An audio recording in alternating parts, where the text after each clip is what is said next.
নামাজ নাই, কুরবানি নাই।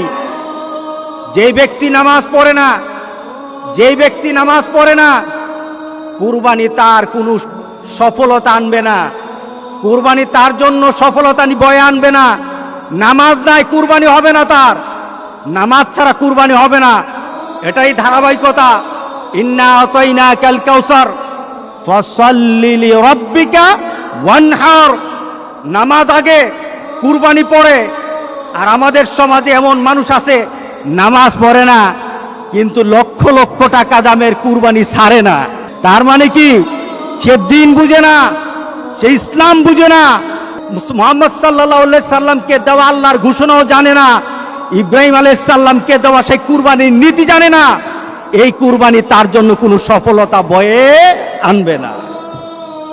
সুতরাং যারা কুরবানি দিচ্ছেন, আপনার নামাজ নাই, যারা উলামায়ে কেরাম কিন্তু বলেছেন, যাদের সাথে নামাজ নাই, যাদের সাথে নামাজ নাই, নামাজি ব্যক্তি যেন তাদের সাথে কুরবানি না দেয়।